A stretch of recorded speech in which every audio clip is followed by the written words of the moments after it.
Toda torcida tem suas bandeiras, toda torcida tem um papel picado da vida, mas nenhuma torcida tem um símbolo que represente ela. Nenhuma tem. Só a gente tem. Que torcida tem quando o time entra, tipo, fica um mar, assim, tipo uma nuvem no estádio que ocupa a sua e chega até a outra, assim, sabe? Ninguém tem isso.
Descobriam que eu era fluminense, que eu era tricolor. Tipo, mas você não tem vergonha, não, o que seu time fez no passado, de ter que obrigar os jogadores a usar pó de arroz, os jogadores negros a usarem pó de arroz para jogar? Minha avó me conta isso desde que eu tenho 5 anos.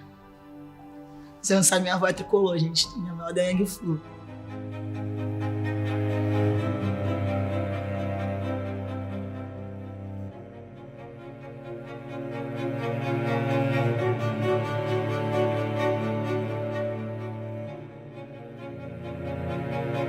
Teve um jogador que foi transferido do América para o Fluminense, que foi o Carlos Alberto. Que era um costume do jogador de fazer isso pós-barba. Hoje tem aí milhões de produtos. Naquela época, Carlos Alberto usava isso. Já usava, inclusive, no próprio América. Em 1910 já tinha o atleta, que era o Alfredo Guimarães, o primeiro atleta negro a jogar aqui no Fluminense, 4 anos antes dessa polêmica. Então já cai por terra todo esse blá blá blá. E Marcos Carneiro de Mendonça, nosso goleiro, eu fui professor da neta dele, e ela dizia sempre que Marcos Carneiro de Mendonça repetia isso em casa.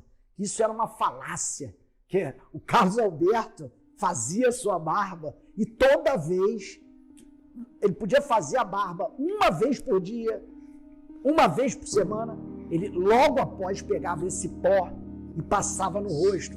Mas ele fazia a barba, em vez de fazer a barba e deixar com a sua cor natural, ele, em vez de botar talco, ele punha uma coisa branca assim, então fazia um contraste muito grande entre uma parte e outra do rosto. Então os torcedores começaram a chamar o time do Fluminense de pó de arroz. A torcida americana, né, ainda mexida, enfim, magoada, com o que aconteceu, né, com a saída do seu jogador do seu clube para um clube rival, começaram de forma pejorativa, de forma preconceituosa e racista, pó de arroz, enfim, alguns outros cânticos, digamos assim, de forma até menosprezar esse jogador. E aí veio esta onda de versões para poder atacar o Fluminense com a questão do racismo, a questão da elitização. Esse jogo específico foi no dia 13 de maio de 1914, 26 anos após a assinatura da Lei Áurea. E o que acontecia no Rio de Janeiro naquela época? O Rio de Janeiro queria ser Paris, né? As obras de Pereira Passos, vamos transformar grandes avenidas, tipo uma Champs-Élysées no Rio de Janeiro, a Avenida Central, né, como era chamada na época. Então, todas essas obras e tal, e a sociedade brasileira queria ser parisiense, queria ser francesa. As 2 primeiras décadas, especialmente, do Brasil, como hoje a gente tem os Estados Unidos como o ideal cultural de beleza e de estética, naquele momento era a França. E aí você tinha, inclusive, na Rua do Ouvidor, no Rio de Janeiro, as pessoas não falavam português, elas falavam francês ali na rua. Você ouvia mais as pessoas falando francês do que português. Falar da Belle Époque, especialmente aqui no Rio de Janeiro, é falar de um momento extremamente rico, mas um momento extremamente complexo. Por quê? O Rio de Janeiro era uma cidade que estava começando o seu processo de modernização. E aí, falando modernização, pensando nas grandes reformas urbanas, no surgimento dos grandes bulevares. Só que esse projeto, ligado aos princípios da Belle Époque, que era uma cópia de um projeto civilizatório europeu, era algo que gerava um projeto altamente elitista e excludente, especialmente pensando uma sociedade como a brasileira e a carioca por extensão, que estava acabando de sair da escravidão. A abolição tinha pouquíssimo tempo. E aí você pensa, então, essas pessoas não eram consideradas humanas, elas faziam coisas que eram consideradas de burro de carga. Você acha que logo em seguida as pessoas vão considerar essas pessoas humanas? Vão considerar elas pessoas do seu dia a dia, do seu cotidiano, que tinham inteligência, que tinham alma, que tinham uma história, que tinham família, que tinham uma língua, que tinham uma cultura? Não, nada disso era considerado. Então não dá pra gente contextualizar os anos 1910, os anos 1920 com as pessoas negras sendo valorizadas e sendo vistas como pessoas normais. Esse era o contexto. Mais do que isso, quando a gente pensa esse projeto civilizatório, que eu costumo dizer, é um projeto que deu certo. Deu certo por quê? Porque, de fato, alcançou-se um nível de desenvolvimento e um projeto de sociedade excludente, de uma cidade partida, de uma cidade em que a boa sociedade estava isolada, né, da chamada sociedade perigosa, ou alguns autores chamam de má sociedade. Então, com isso, dentre essas questões, para além da questão da espacialidade urbana, você tem, por exemplo, o discurso do embranquecimento. Embranquecer a sociedade era parte desse projeto civilizatório. Era moda na França, né? Desde o período de Luís XIV, enfim, a que as pessoas passavam pó de arroz, faziam aquela coisa do rosto ficar branco. A gente tem isso no Brasil, acontecia muito antes disso, já no século XVIII, no século XIX já se fazia isso. Tanto que a gente viu quando teve novela falando sobre Chica da Silva, você via na novela, inclusive, eles representavam a Chica da Silva, ela pintava o rosto mais claro, né? Porque tinha esse ideal branco ali naquele momento. Assim como tem até hoje esse ideal branco, apesar dos movimentos negros terem conseguido incutir em boa parte da população preta esse orgulho de ser como né? De gostar dos seus próprios traços, de gostar da sua cor de pele, de aprender a valorizar a sua beleza, a sua estética. As teorias racialistas, que já existiam à época, há praticamente um século, tiveram na segunda metade do século XIX o seu momento de ápice, né, no Brasil e no Rio de Janeiro, que era, a gente não pode esquecer, a capital da República. Então, todo um sentido de capitalidade acontecia aqui, o Rio como espelho da nação. Então, a teoria do embranquecimento passava desde efetivamente embranquecer a sociedade. Inclusive, você tinha uma série de intelectuais que faziam cálculos de quantos casamentos interétnicos precisariam ser feitos para que a sociedade, em determinado número de décadas, de gerações, se tornasse uma sociedade branca e, portanto, civilizada. Mas, além disso, havia também o projeto de separação, de tirar das vistas da população, vamos chamar branca, o negro, né, o mestiço que fosse. Então passar pó de arroz, para além, né, de você utilizar para questões de... como se fosse hoje, né, você fala de skincare, de cuidados com a pele, você estava também buscando um ideal que que prevalecia naquela sociedade, que as pessoas achavam que era o melhor. O fato de usar a lâmina de barbear muitas vezes agrava o quadro. Hoje em dia a gente tem alguns tratamentos que ajudam bastante nesse quadro cutâneo, mas antigamente não. E se utilizava muito, há mais de um século se utiliza muito o pó de arroz, né? Com o intuito de uniformizar a pele, disfarçar as manchas, às vezes também acalmando a pele daquela região.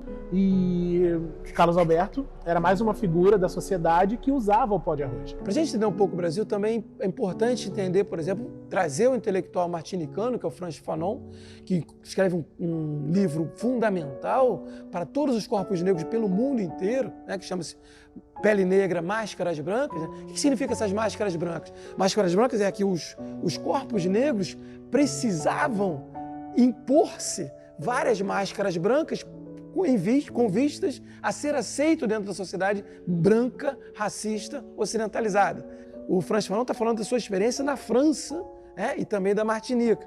Mas a gente pode trazer aqui para o Brasil, assim, como que vários corpos negros precisavam buscar, inclusive negar sua negritude, negar-se ser negro, negar-se ser descendente de africanos e de corpos escravizados, para justamente assumir e tentar embranquecer-se, ou seja, impor-se uma máscara branca. Né? Então, nesse sentido, que em alguma medida a gente pode talvez também entender muito daquilo como que o pó de arroz fora usado, né, no passado aqui, tanto no Fluminense quanto em outros lugares. E o pó de arroz, veja, o pó de arroz era o perfume da época, né? Você utilizava o pó de arroz para se perfumar, era algo que, além de, quer dizer, alguns jogadores negros usaram para tentar disfarçar sua negritude, mas também usava-se, isso era algo comum que se usava o pó de arroz naquele momento. Ou seja, o pó de arroz talvez possa ser associado com a própria máscara branca, né, do Frantz Fanon, que é negar a própria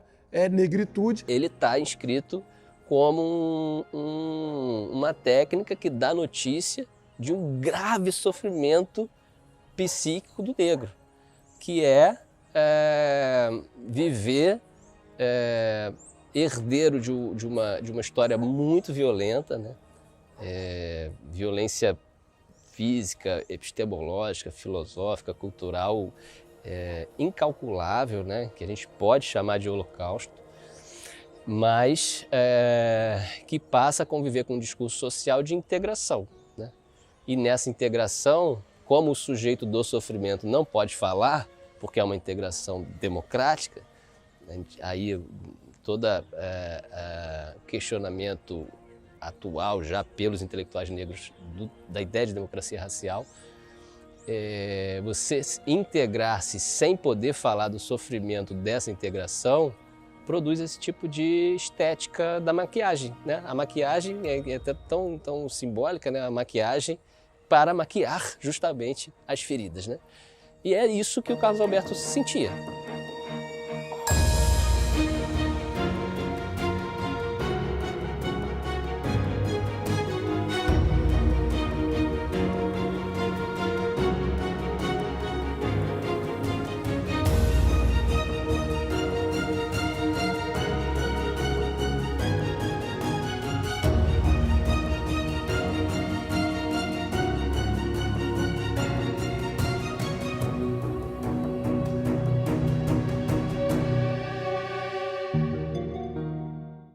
Inclusive, outra coisa interessante sobre o pó de arroz, sobre o talco, até os anos 1980 eu me lembro que o pessoal utilizava isso.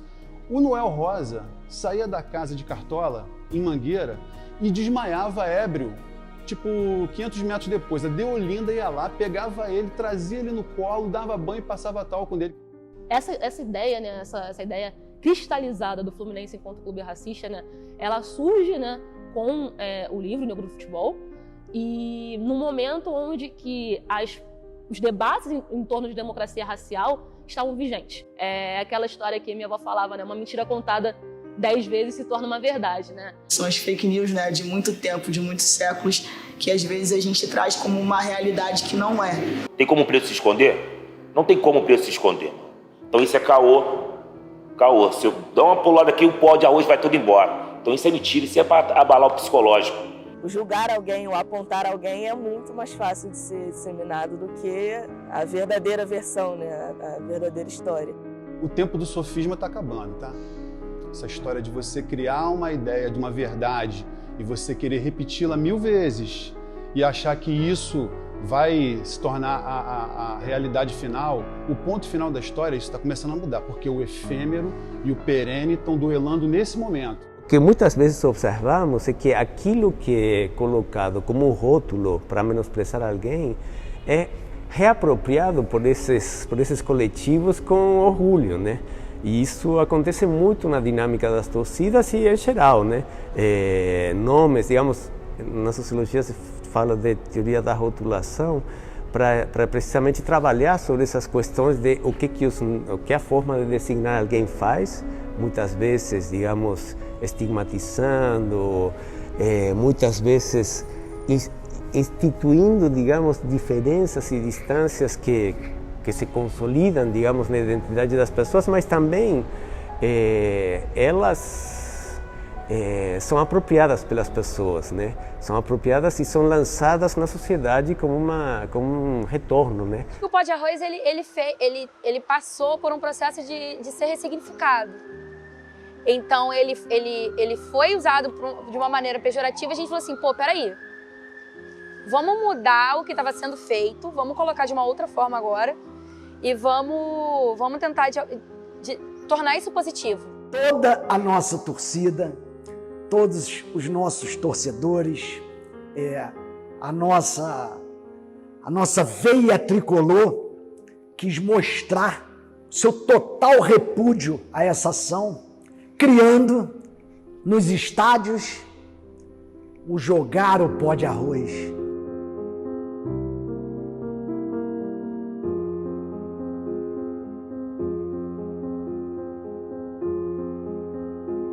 É como se fosse um folclore, ninguém calculou nada, foi uma questão de apenas rechaçar o mal e abraçar aquilo e transformar numa coisa positiva.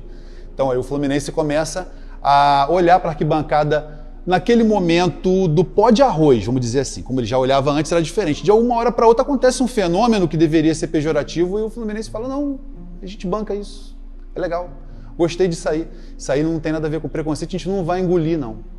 O pó de arroz é um grande símbolo para isso, para como a gente consegue mudar a intencionalidade das coisas. Se tem alguma coisa que está com uma intenção ruim, vamos ressignificar e tratar de uma outra forma. Essas ressignificações, elas acontecem a partir do povo, a partir da torcida, a partir da arquibancada. E o povo é o povo com todas as suas diversidades, com negros, com LGBT, com pessoa com deficiência, com nordestinos, que o Fluminense tem uma torcida nordestina imensa. Então, essa ressignificação é importante e isso acabou sendo a nossa, assim, é o nosso ritual, né? É onde tem essa virada para mim, talvez seja a gênese realmente do time de todos. Assim, a gente encontra muita gente que fala, poxa, o Fluminense iniciou o movimento, o Fluminense faz questão de mostrar, o Fluminense faz questão de colocar o seu posicionamento e assim, a gente sente orgulho muito grande disso, que assim, há um respeito muito grande com o ser humano. E o Fluminense realmente é sim um clube que se posiciona, se coloca de frente, coloca a cara.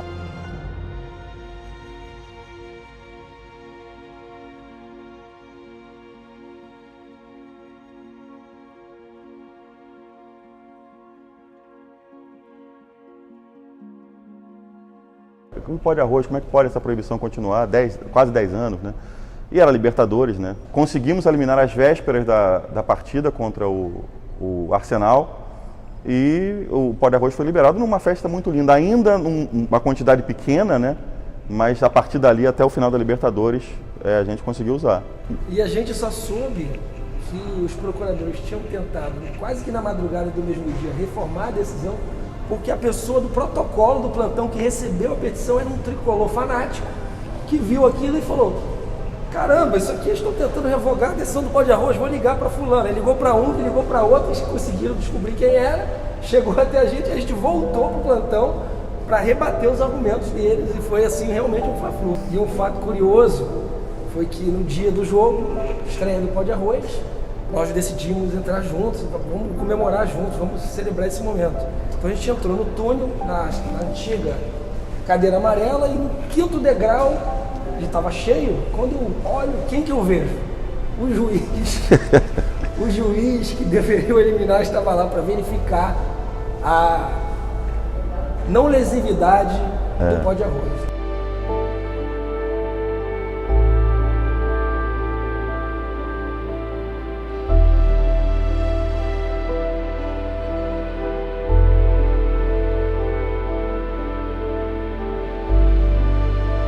Aliás, uma coisa que é importante a gente falar até que a gente precisa voltar com esse ritual, né?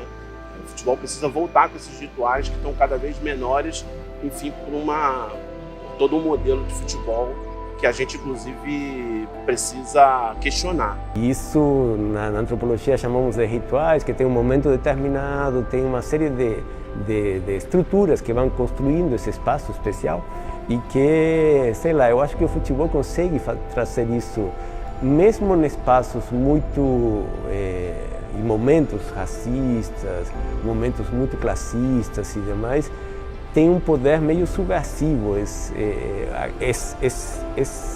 esse momento de transcendência, né? Que sempre termina quebrando essas diferenças. Eu acho que não tem que abolir o Pó de Arroz, não, pô. É bonito pra caralho, tem que jogar mesmo Pó de Arroz nos outros lá, fumaçar a porra toda que se for. E a festa é linda, a festa é maravilhosa. Infelizmente teve a questão da proibição, mas aquilo é importante, aquilo dali encanta. Cara, quando eu entro no Maracanã, num jogo do Fluminense, sempre parece que é a primeira vez que eu tô entrando naquele estádio. Eu já começo a subir para as arquibancadas, já cantando, já pulando, parece que eu volto a ser criança a partir daquele momento.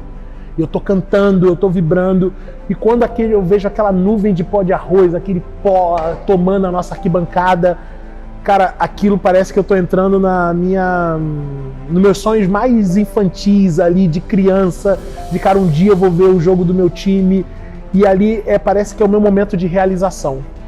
É o momento em que eu tô vendo o meu sentimento materializado, com as cores, com as camisas, com as pessoas, com o pó de arroz, com as bandeiras, e eu acho que ali é a felicidade plena. Tá na hora de mudar pensamentos, inspirar mentes, trocar essa história de que o Pó de Arroz era um preconceito. Quando o Pó de Arroz, pra nós, é confete e serpentina, é motivo de festas. Cara, pode parecer clubismo, mas eu acho que a festa de Pó de Arroz é a coisa mais bonita que existe no futebol do mundo. Do mundo. Primeiro pelo visual que ele dá, né? E segundo pela história. Eu acho que quando você pega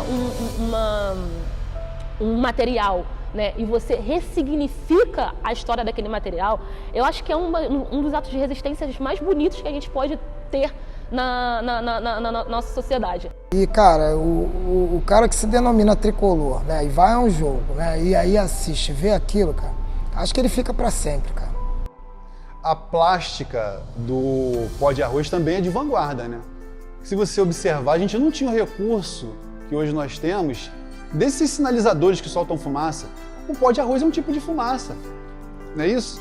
Era a tecnologia que nós tínhamos na época.